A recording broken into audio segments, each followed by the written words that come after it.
Hello mga kadonatics, mag-subscribe ka muna. Alam nyo ba may bagong pakulo na naman si BBM? Ay nako naman, gusto niya maging safe ang Pilipinas. Pero ang ginawa niya mga kadonatics mag-deploy ng kapulisan sa Manila. Paano yung Visayas at Mindanao? Well, anyway mga kadonatics, parang ganun yung style niya ngayon no? Yung style niya na hindi buong Pilipinas na makinabang, kundi part lang mga kadonatics. Remember the 20 bigas? Sa Visayas lang. Ngayon, nagpatupad siya ng regulasyon na magkalat ng kapulisan sa buong Maynila. Ang tanong, hanggang kailan? Nako naman. Ang 20 kilos bigas kaya, mayroon pa? Nako, parang wala na ata siguro, no? Pero bakit nagpakulo siya ng ganyan, mga kadonatics? Di ba? Always nilang sinasabi na bumaba yung crime rate ng Pilipinas. Pero bakit ganon? Parang naalarma sila. Nako naman. Ayaw nilang aminin, mga kadonatics, na araw-araw talaga may patayan sa Pilipinas.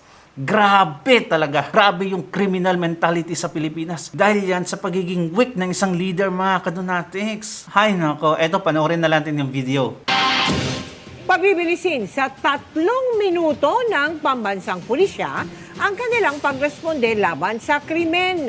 Isa yan sa mga inilatag na hakbang ng PNP para sa pinaigting na police visibility sa Metro Manila. Wow! Metro Manila lang pala. Ay nako mga kadonatics. Paano yan? Di ba sabi ni Marbil na bumaba yung crime rate sa Metro Manila at sa buong Pilipinas?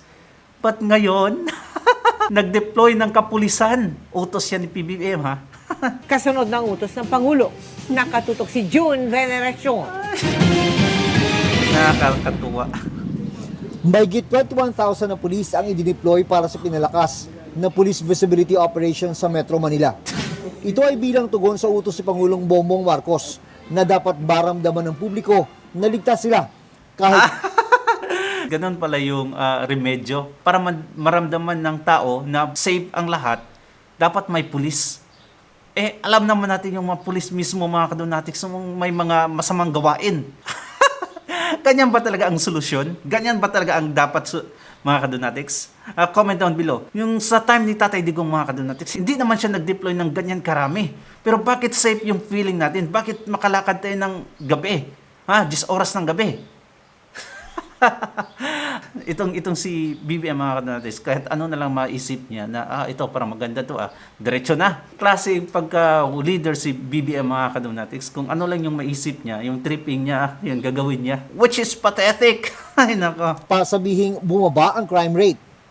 May disconnect kasi ang crime statistics versus what people feel. Ay nako na Ang naman si importante Jumbik. dyan, people feel safe. That's the only metric that matters. We will add Nag-explain pa sila na kahit bumaba yung crime rate, dapat mag-deploy pa rin tayo. Bumaba pa talaga. Itong mga tukmol na mga liderato, mga kadonatics, itong nasa taas, ayaw talagang aminin na failure na sila. Weak talaga sila. 10,500 coming from the mobile forces. Ito po ay i-deploy natin sa mga piling lugar, kagaya ng sa kalsada, yung may high density na mga lugar. Magpapatupad daw sa Metro Manila ng 3-minute response time laban sa krimen. Ang reputasyon ng pulis sa Pilipinas, napakababa. Degrading talaga. Hindi yan yung solusyon. Ay nako. Kriminalidad. Patakarang umiiral na sa Quezon City. Magiging bahagi raw ito ng sukatan ng performance ng mga ground commander. Magkakaroon na rin ng Unified 911 na patatakbuhin ng Department of Interior and Local Government. Ito raw ang ipapalit sa iba't ibang emergency hotline ng mga lokal na pamahalaan. Once we implement the 911 system, then I think after the implementation, within 3 months after, mararamdaman ng buong Pilipinas yan. Wow, mararamdaman ng buong Pilipinas. Sa Maynila lang nag-deploy, mararamdaman ng buong Pilipinas. Wow naman. Ay nako, hanggang kailan kaya? Hanggang kailan Ang mga pagbabago ay nangyayari sa harap ng napipintong pagre-retiro ni PNP Chief Romel Francisco Marbil.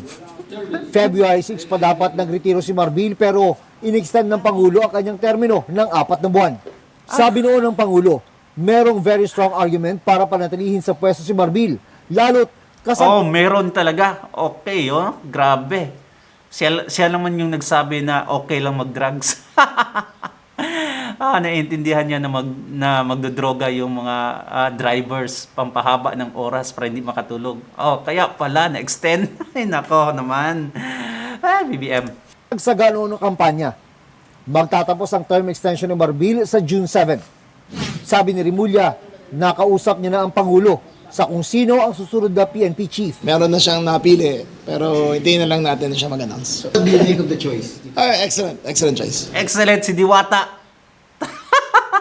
excellent talaga si Diwata. Very qualified, very dynamic, good track record. Just follow the reform, tuloy-tuloy po, and just improve it. Mas maganda po ang Philippine National Police. You can see a better Philippine National Police.